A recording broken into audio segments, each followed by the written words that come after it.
Hi, and welcome to the Dingers Podcast, episode 61. We're joined by Greg Huss. He is the host of the Growing Cubs podcast and a writer for NorthsideBound.com and Cubs Insider. He's your guy. Like, for me, he's been the guy that I've turned to for all Cubs prospects. So if you're into Cubs prospects, especially you should be now with the new wave kind of coming into Chicago, he's your guy. Welcome to the Dingers Podcast, Greg. Mitch, I appreciate it, man. I really appreciate that. I appreciate the kind words. I know that there's a lot. I mean, it's awesome the network of Cubs prospect people out there too. I mean, like I just bounced so many ideas off. I mean, Greg Zumak and Todd Johnson and my co-host Jimmy Nelligan, obviously, and Brian Smith. There's so many great people out there that cover this stuff. So I can't take all the credit. I bounce a lot of ideas off those guys for sure. Yeah, I mean, we live in Ames, Iowa, which is really close to Des Moines. So the four guys that are part of our podcast, we head down a lot to Iowa Cubs games and check them out. I mean, this year was really hard because it seemed like every week the Iowa Cubs players left and we were going to Chicago the whole time. And so, but you definitely, trade deadline happened. And you were my man to like look up, say, okay, who are these guys? New guys we're getting. Tell me about them. So definitely check out Greg on Twitter. What's your Twitter handle? Twitter handle is @OutOfTheVines. There you go. Yeah, be sure to check that out. I'll tweet all sorts of nonsense about the Arizona Fall League and just prospects in general and all that good stuff. Well, since you brought up the Arizona Fall League, let's dig into the Arizona Fall League because, I mean, it's been fun for Cubs fans because this Nelson Velasquez has been coming on the scene hot at the Arizona Fall League, just been ripping the ball. So just tell me a little bit about what you've seen, and not only his Arizona Fall League and how he's been playing there, but his season, which led up to his hot play at the plate at the Arizona Fall League. Yeah, dude. I mean, he's been like just on another planet in the Arizona Fall League. I mean, I don't even have the numbers up in front of me right now, but like the numbers are just the best numbers in the entire Arizona Fall League. I know he leads the league in home runs. Every clip I see is just him, and they're not like cheap home runs. Every clip I see is like him going like 400 feet to like left field or like 450 to center. You know what I mean? And so he's just absolutely killing it. Oh my God, I'm watching these highlights you're putting up. Insane. And yeah, but it's not, I mean, it's a surprise what he's doing to the extent that he's doing it, obviously, but he had a pretty damn good year in the minor league system this season. You know, he put up some really, really good numbers. The peripheral numbers, like the strikeout numbers were a little bit high. The walk numbers were a little bit low, but they improved as the season went on. But I mean, I'd say outside of Brennan Davis, he probably had the second best offensive performance in the minor league system this year. So he was no slouch there. And really, like throughout his career too, like he hasn't been bad throughout his entire career. We were just kind of waiting for the power potential to kind of take off. And like, you are really seeing that happen now. Yeah. I have his numbers, 20 games, and I had to update it because he just hit another dinger today. So in 20 games, he has 6 doubles, 8 home runs, 18 RBIs. He's walked 14 times, struck out 25.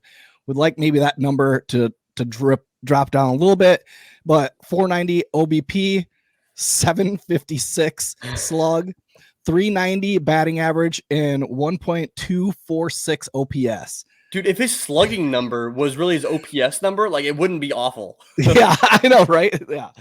He's just been killing the ball. And it's been fun to see. I think even MLB Pipeline rated him as like the Arizona Fall League MVP so far. Yeah. We know he can rake, or we can see that he can rake. Where do you see him kind of positioning in the outfield?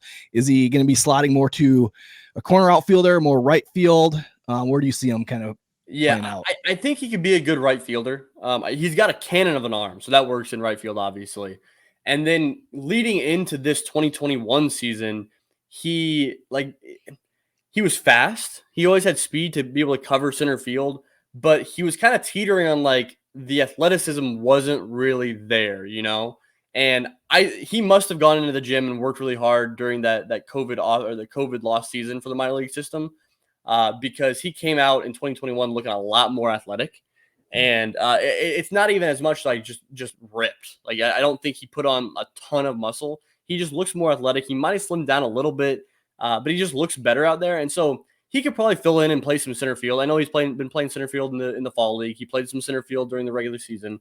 He could probably fill in as you need him to, but like I wouldn't consider him like a center fielder. Yeah.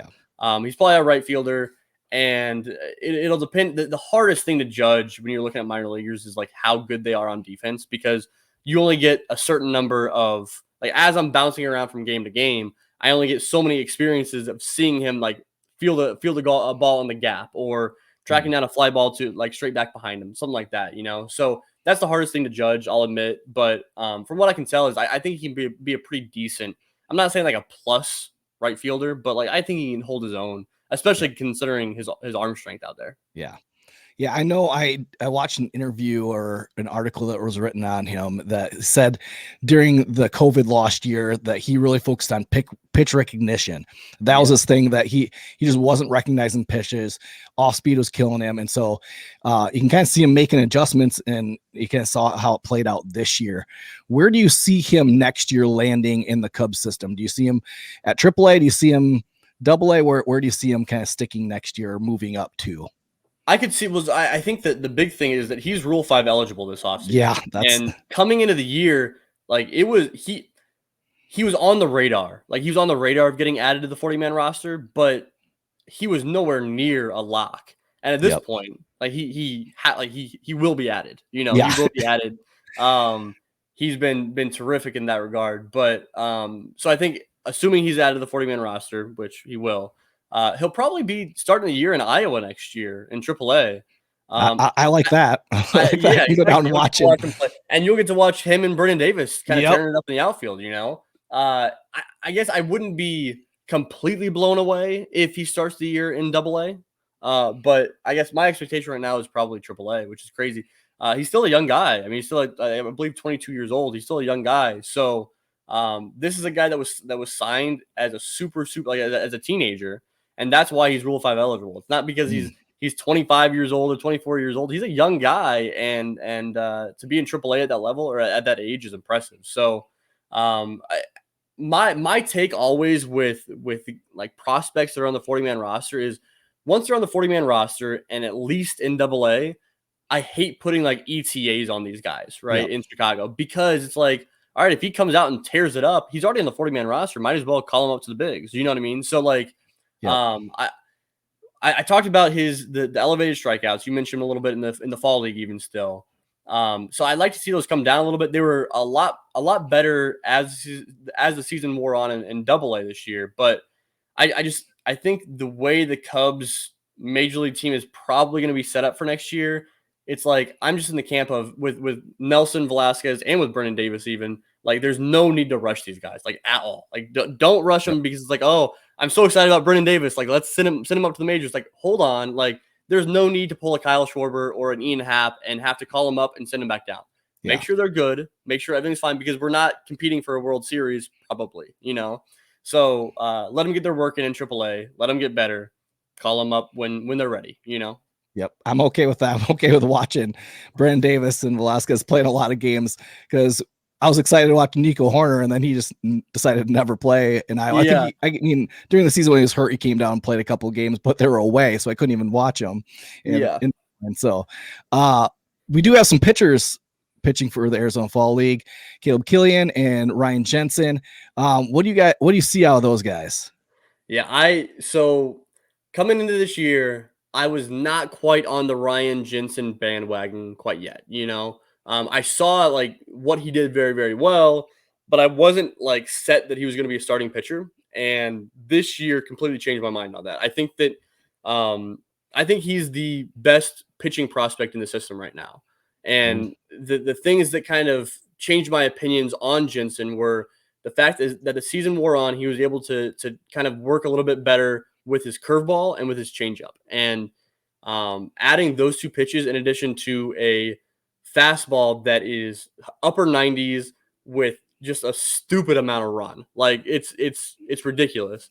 And then a slider that has an incredible amount of break. Those two pitches, the sinker, two-seamer, and the slider, get some silly swings on it, like ridiculous swings. It's like, all right, well, those 2 pitches can work in the bullpen, just by itself. Yep. And I was just a little bit worried about his ability to kind of get both lefties and righties out, his ability to kind of work deeper into games. I think when you add 2 pitches and a curveball and changeup, he'll be able to get lefties out, and he'll be able to kind of mix it up a little bit more and work deeper into starts. So just my confidence in him remaining a starter is what has kind of bumped him up into that next tier for me.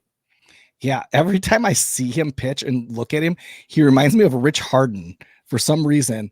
He has that kind of like, I don't know, same little leg kick that Rich Harden had back in the day. So like every single time I see him, I picture the leg kick is, I actually never thought about that leg kick. You're right. I can see that a lot. Jensen's weird because I know a lot of pitchers have been kind of transitioning into like the shorter arm motion, like what Lucas Giolito did that, right? He kind of made that famous with the like throwing from your ear, basically.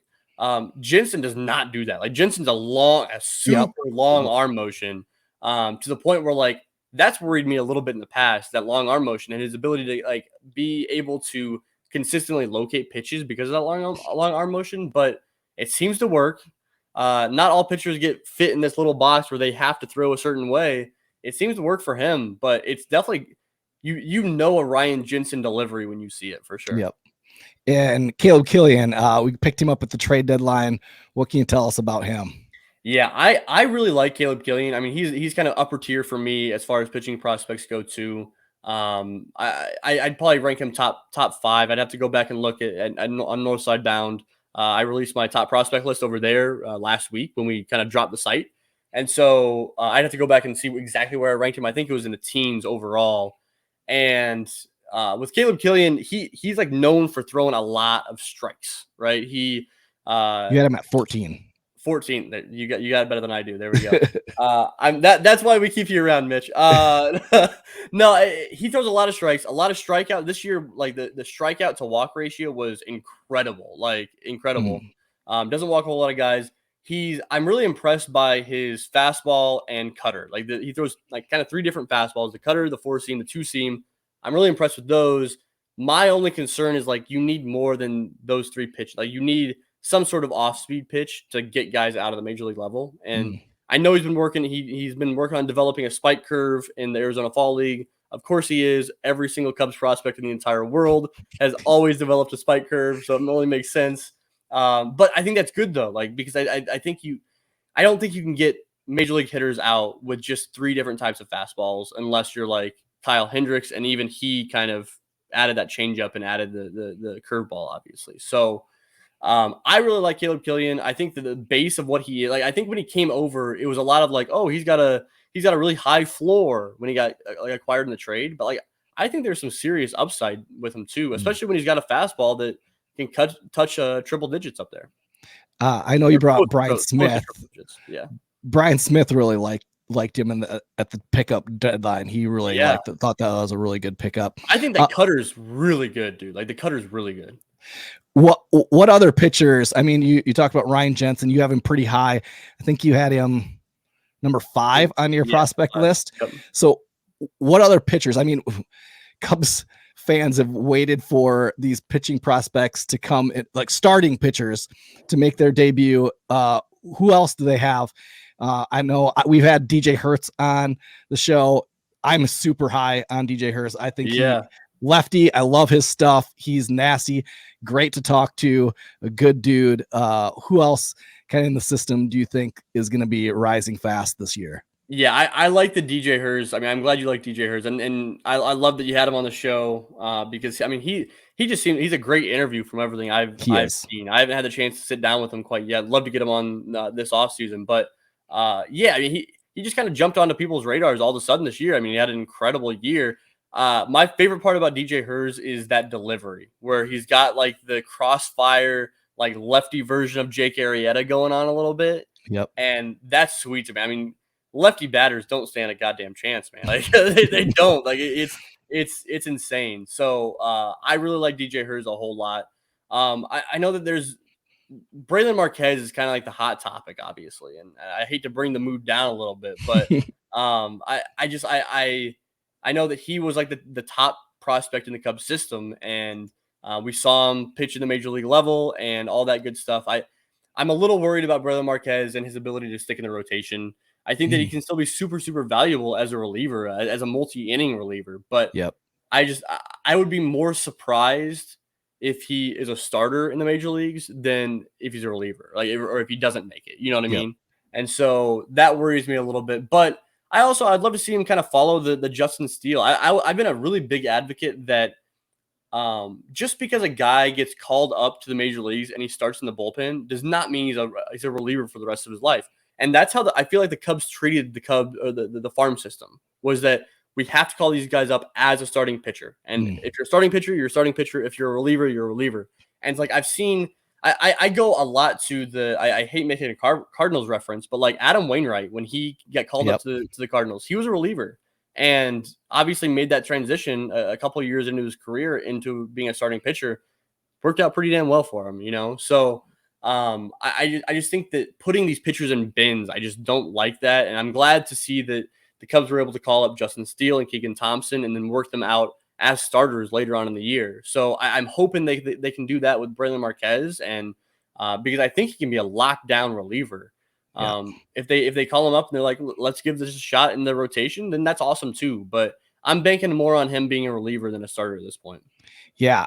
I kind of picture him more as a reliever, especially this next year with him being out for a full year. I think they're going to put him in the reliever role. Now, I mean, we had Justin Steele on our show as well. And it was when he was down at Iowa, kind of transitioning back to being a starter. And I asked him that, like, what did that do for your confidence of being able to come up to the major league level, know that you're just going to pitch an inning? And we talked about like that Dodgers game when he came in the extra innings, and just knowing that you can get big leaguers out, that your stuff plays here.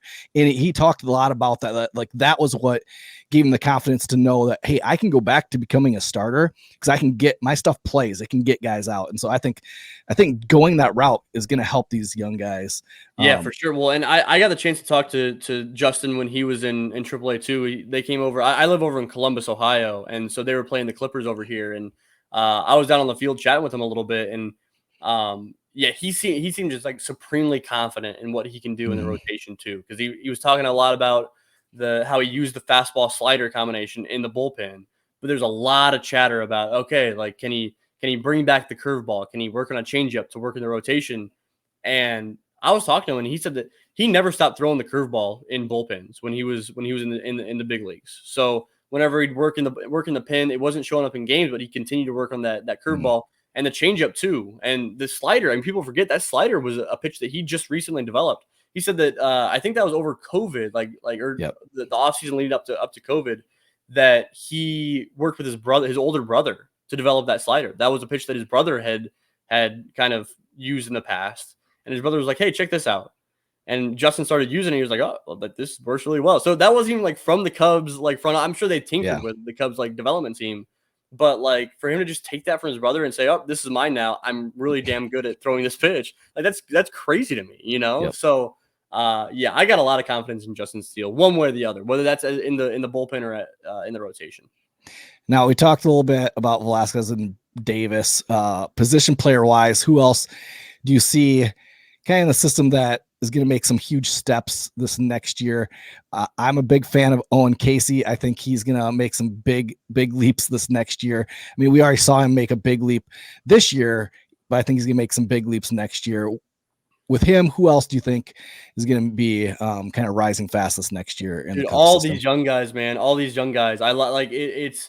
It gives you something to dream on, you know, where I know that the Cubs have spent this last couple years acquiring all these teenagers, and it's almost like the butt of all these jokes now. It's like, oh, we're trading somebody for another teenager, and it is kind of funny. Like the jokes are funny, but also like with those guys, they have a whole lot of upside, you know. And so when you have like 10 or like a dozen high upside teenagers, not all those guys are going to hit. Like not all those guys are going to stick in the major leagues. But if you can get like even 3 of those 12 guys to like be major league quality players, like that's pretty good. Or like, and that's like 25% of them, you know? Yep. So, I mean, I know that the Cubs have these guys that were acquired in the Darvish deal. I really like Reggie Preciado a whole lot. I ranked him second on my prospect list. big Preciado fan, just because he's got the athleticism to play shortstop right now. If he grows out of it, I think he has the ability to play some third or corner outfield too, and that's that kind of positional versatility is impressive.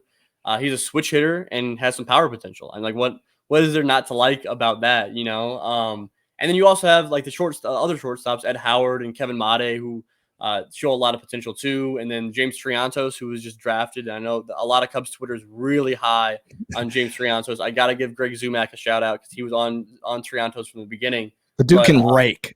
Yeah, dude. I mean, like the thing to look out for, right? Like that's kind of the new. It seems super simple, but like it's been a big point of emphasis recently, where it's like guys that make a lot of contact and high quality contact, not just like Albert Almora weak dribble to third base contact, but like actually like driving the ball.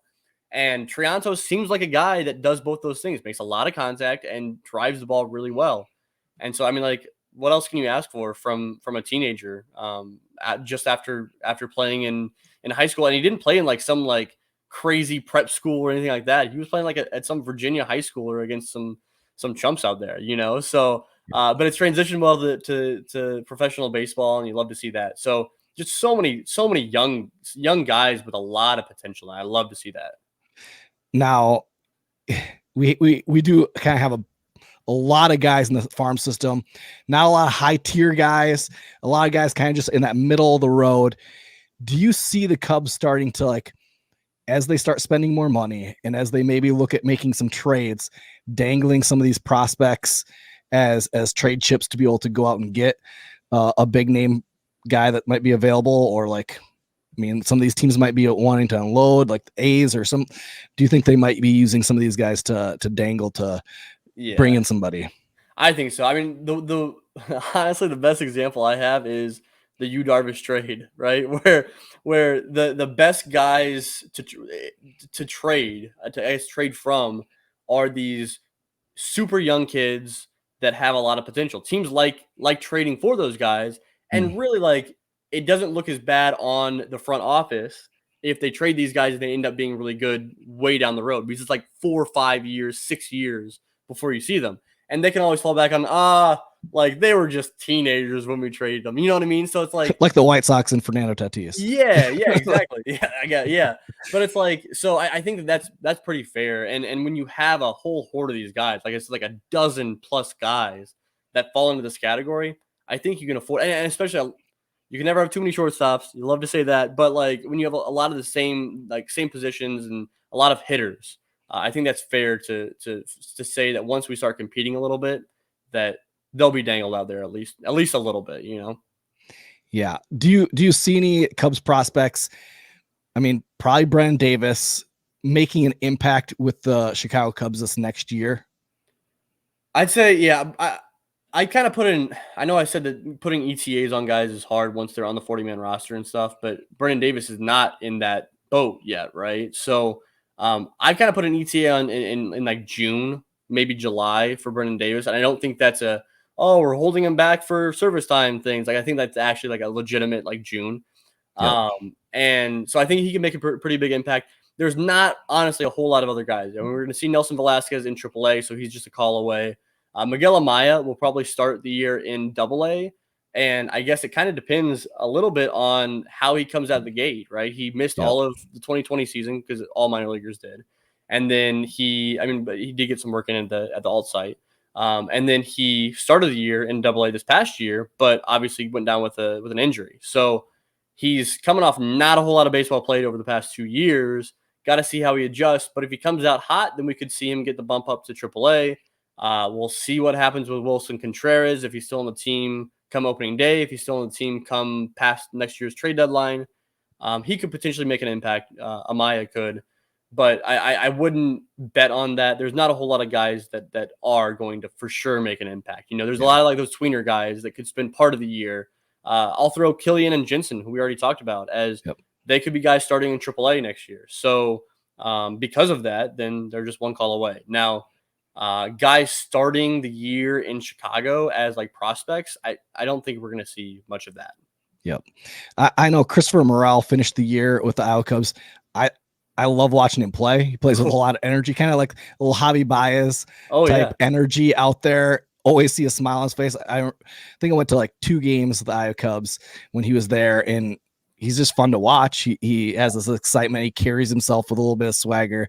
I don't know if he's going to be one that it's going to be how much of an improvement he makes with seeing AAA level pitching, and can he make the adjustments?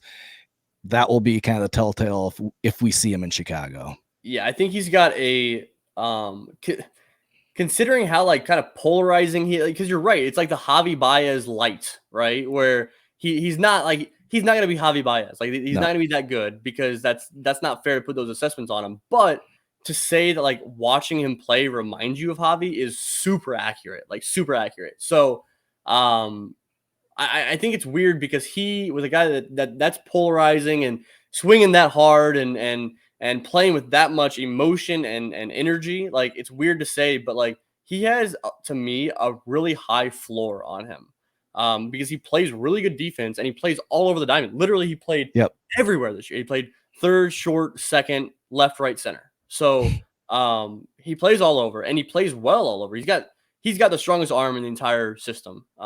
As far as throwing arm, it's insane. So that alone, all that, his ability to play multiple positions and play them well, that alone gives him the ability to be like a bench player in the major leagues. Add in the fact that he's got some speed and he can steal a few bases, that further proves that he can be a bench player. The bat is just kind of the question. He hits the ball really hard, but coming into this year, he'd never really taken like any walks. He took a lot more this year, like even like above league average walks. So that it's got to like kind of be proven. Like, is that legit, or was that kind of a weird one season thing? Because he had never walked before this, and all of a sudden it's like, all right, now you're walking a lot. Like, what's going on? Strikes out a little bit too much, but it's just he's got to hit for a high average, I think. And if he hits for a high average, then he can be potentially like a starting caliber player. I think he's probably just like a bench guy that's super exciting, and I think that has value, especially for a guy that's not like a top prospect, right? We're not saying like Christopher Morel is like a top 5 prospect in the system. I think I have him down in the like lower teens. You're the expert on my prospect list here, but I think he's down closer to like 20 for me. He just, there's a little bit of risk in that bat, and so he's fun as hell to watch, man. Like, anytime you can tune in to watch Christopher Morel play, like, I would highly advise that, because he's just so fun to watch.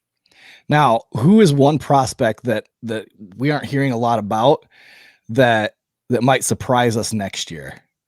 Yeah, that's a good question. I think that we're not talking enough about some of the young pitchers, like the super young pitchers. We're talking about all these young position players.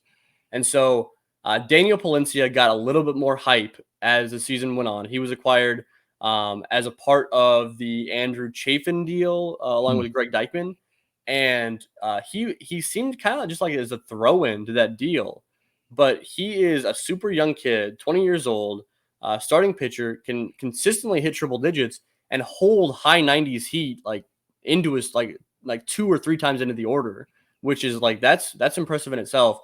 He's got some work on the off-speed pitches to work on, but I really like him. I'm glad that he got more publicity as the season went on. Someone that has gotten no publicity, though, Tyler Schleifer, is a guy that he was, I believe he was a Chicago area kid when he got drafted. Homewood Flossmoor, maybe. He was a Chicago area kid, high school kid. He made it up to Myrtle Beach this year and looked pretty damn good too. He gives me kind of the vibes of when Cole Franklin got drafted, when DJ Hers got drafted. We got Cohen Moreno the year before that, or sorry, the year after DJ. Kind of under the radar a little bit until he debuts, and it's like, oh, like there might be something here, So Tyler Schleifer is a guy that I really like. I wasn't able to squeeze into my top prospect list, but he was just missing the cut, and it definitely for me, it's just like a guy to like keep your eye on and watch out for, because like if he kind of pops next year, it shouldn't be all that surprising. It should be like, oh, cool, like this actually happened, All right, now let's switch the focus to the Chicago Cubs. They already made a big move, I would say, going out and picking up Wade Miley, which I called this I think the last month of the season, I said, I think the Reds are not going to pick up his option. And I think this might be a very good pickup for the Cubs if they go after him. And I like it, dude. It played out perfect, which I think he's going to eat up innings. I think he can slot right into the number 2-3 spot in the rotation. I think it's a good move for the Cubs. Not going to spend a lot of money and it kind of hold over. And he might be a guy that they could flip next year for somebody. So like on a 1-year deal, it's like, all right, if you're performing well and we kind of suck, here's some trade bait. You know, I like that a lot. Yeah, I mean he was 12-7 last year with a 3.37 ERA. 26.1% hard contact rate, was the fourth lowest among eligible players. He had a 49% ground ball rate percentage, like produces a lot of ground balls, which was ranked 10th in all starting pitchers. I mean, I think it's a good pickup. But where do you see the Cubs kind of off season going from here? I know it's going to a lot depend on what happens with the CBA. I don't picture a lot of moves happening until then, but what do you see happening? Do you think we're going to make some trades, or do you think we're going to just try to sign some free agents? First, can we talk about how much of a dumpster fire the Cincinnati Reds are? Like, yeah, dude, like what? I mean, they were like, all right, we're going all in, and like everyone knew that their all in was like not good enough. Yeah, I mean, it was good enough to like compete, except for them, right? They didn't know. Yeah, exactly. It's like, what are you doing? And now you're like, you have to get rid of Wade Miley. You're losing to Castellan. Like it's just and like Joey Votto is 2 million years old. Now, granted, he still played well, but like, can we get Votto? I would take Votto. Yeah, for DH. Yeah, I mean the Reds are just like, what are you doing? And everyone said that when they like a couple of years ago, they were like, oh, like we're going for this. Like, are you sure? Like, is that actually what you want to do here? Because you don't have to. You don't have to do that yet. But I don't know. But that was super interesting. I don't know. I think that the offseason for the Cubs should be interesting because the way I look at it is like there's no reason why the Cubs should be spending less than like 175 mil on the year. You know what I mean? And so they have plenty of room to spend.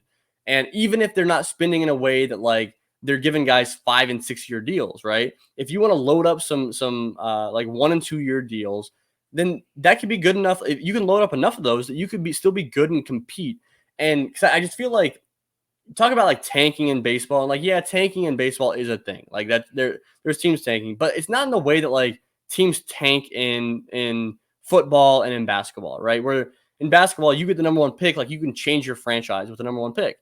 In baseball, like, yeah, those first 5 picks in the draft are like really important. You can get some really good players, but like it doesn't matter how good that one player is, you know? Yeah. So I think that tanking is more like strategic from the standpoint of like getting guys like Wade Miley or getting guys on 1-year deals that you can flip at the deadline and get back prospects like in trades. Like that's the better way to tank. So why don't you, as the Cubs, go out and sign some 1- and 2-year deals? And if it works out with these players, then awesome. Like you can get to the postseason, and then you still also have your prospects coming up in the years after. And if not, then you flip them, and then you get more prospects anyways. You know, to me, it just like that seems like the way to go. Some shorter 1-year, 2-year deals. If you have identified like if Carlos Correa is your guy or if Corey Seager is your guy, if they've decided like one guy wants to be like a cornerstone for your team moving forward, then that's fine too. Like I'm all about that too. But like I don't think it's an incredibly smart move to go out and get like 4 different guys signed on 4-year deals. Like I don't think that's the right move right now. But also not spending money is also not the right move, you know? Yeah, I know Jake, part of our podcast co-host, he's big on getting some pitchers on bounce back deals that we could either hold on to and sign again or flip and try to get something for. I know a lot of Cubs fans want them to go out and get a starting shortstop. Yeah. Sign big on one of these 6 that are available that could kind of solidify and be the shortstop of the future. And for me, I don't know. I'm okay with it, with the fact that he could possibly move over to third in the future because we have so many young, talented infielders in our system. Yeah. And so look, when I'm looking at signing a shortstop, I want to make sure that we get a guy that one is going to be humble enough to be able to slide over when need be, and that his body can be able to handle as he ages sliding over to a third base. But do you think the Cubs will go out and sign a shortstop? I really hope that you like Freddie Galvis. No, I don't know. Like, I don't think so. I'm not expecting the Cubs to get Correa, Seager, Story, Baez. Yep. I think that I like the strategy that you're kind of talking about, and I think that Corey Seager probably fits that mold the best. Yeah. I tweeted this out, and people kind of went into an uproar. I don't like the vibes of Carlos Correa. Like, maybe neither do I. It stems back to like the cheating thing. I get it, and like it was like the fact that he so like adamantly like played the victim card during the cheating thing, and he still kind of does. It's like there's one thing like having like a chip on your shoulder, and it's like another thing like thinking you're always the victim, and it's like, dude, like you're one of the best players in baseball, and you cheated.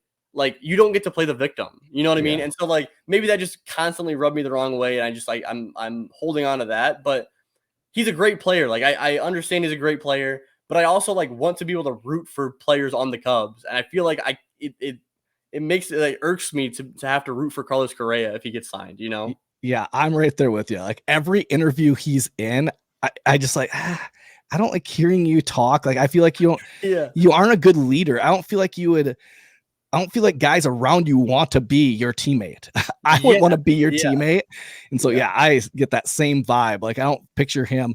The guys I want the Cubs go after are guys that are going to be like great clubhouse guys, great leaders, guys that are going to be, I mean, we've had these guys for so long in our system with Rizzo, with Bryant, that are great on camera guys, great clubhouse guys, great teammates that for so long we kind of got spoiled a little bit. And so, players that like that young kids coming up look up to, right? And the Cubs obviously have a whole lot of young guys that are going to be coming up in the next few years. And so to have someone like Ed Howard or Kevin Made like looking up to a guy like Carlos Correa, I don't know, like maybe there's some stuff behind the scenes that I'm just like not seeing, you know. But again, I think it just stems back to the cheating thing with the Astros. But then on the other side of things, right, where if we're talking about like franchise type shortstops, Carlos Correa is like talent wise and the durability wise clearly the best of the bunch in my eyes. I have more worries ability wise with Corey Seager and Trevor Story and Javi Baez too. I've talked about I love Javier Baez. He's one of my favorite players of all time, but I worry about Javi Baez aging because so much of like his ability is so athletic, like hustle and the athleticism and like doing things that we don't ever see. Javi, like that's why we love Javi. But when like, can he still do that when he's like 35 years old? Like, probably not. And then like, what do you have, right? You have a guy that might not be as good on defense because he's not as athletic, and he's still doing what he does with the bat, which is kind of frustrating, you know? So I worry about Javi. I worry about Corey Seager staying healthy. Trevor Story, I don't feel passionately one way or the other about Trevor Story. I feel like, he seems like he's going to do great on the Cardinals, I guess. Now a lot of Cubs fans want Big Stick Nick Castellanos back. Do you think that that's going to be a guy that they go after if the DH does come about, or no? Don't. So I think I have unpopular opinions about Nick Castellanos. I liked watching Nick Castellanos as a Cub. I think Nick Castellanos is good. I just feel like Cubs fans hold on to Nick Castellanos so damn hard, man. And I get that he was fun. I enjoyed watching him play, but like I've never seen a player that was with the team for such a short amount of time that people just adore and talk constantly about. Nick Castellanos, on any given day, I get on Cubs Twitter and people are talking about Nick Castellanos. Like, what are we doing here, man? Like, he's a good player. And I think that if the Cubs got him on a reasonable deal, like that would be awesome. I think that he brings the right skill set where we were talking about earlier, right? Making a good amount of contact and driving the ball when he does make contact. He does that great. But to me, it's just like, it's weird. Like the obsession over Nick Castellanos is just weird to me, but that doesn't mean I wouldn't like the Cubs to go after him. It's just, I'm not as passionate as some fans are about it, you know? Now in their Jed's big press conference towards the end of the season, he talked a lot about getting arms was his big thing. He wanted to get high velocity guys that can miss bats. Do you see anybody out there that they're gonna be going after, or maybe even under the radar guys that they could be pursuing? I thought they already did that with Wade Miley. Yeah. No, do you throw less than 90 miles an hour? Then the Cubs want you. Yeah. Yeah, no, I think it makes a whole lot of sense to go after some velo because we're sitting there with the lowest velo in the league year in and year out. I get it. Yeah, I mean, I think there's a lot of talk about Syndergaard, and I for good reason. I know there's some concerns there with him, but I think that perfectly fits the mold of the kind of what I was trying to say, right? With one or 2 year deals, Yeah. I think that's what he would get. And then if the injuries are they piled up too much and he lost too much of what he used to be, then if you can't trade him, then okay, you gave it a shot at a 1 year deal, and those are the guys you want to go after on a 1 year deal. Yeah. Not like Zach Davies, So I really like the idea of going after some velo. He was I a think Gold Glove finalist. True. How dare you? I should watch what I'm saying about Zach Davies because if I talk too negatively of him, then the Cubs might actually bring him back. So, yeah, I like Syndergaard. I'm about that. I like kind of going after some rotation. I'm just really concerned, and they've done this for several years now, where I'm concerned about them blocking some potential prospects coming up as starting pitchers by going out and getting like some chumps, and I think that like a guy like Trevor Williams is a good example of like, I think that Justin Steele could have potentially started in the rotation and you could have learned more about what Justin Steele was rather than starting Trevor Williams for 8 games, 10 games, whatever it was. I don't like the idea. If you're going to bring in a guy for a very specific reason. It's Noah Syndergaard because you think he can get back to what he once was, and you can slide him in as a number 3. Like that's what you're banking on. Not like a team full of Paul Maholoms where you can like stick him in at number 5 and block guys even like Corey Abbott, right? Like I'm glad that Corey Abbott got his major league debut. I'm glad he got that really good start to end the year against against the Dodgers, maybe. It was towards the very end of the year. I'm really glad that Corey Abbott got that.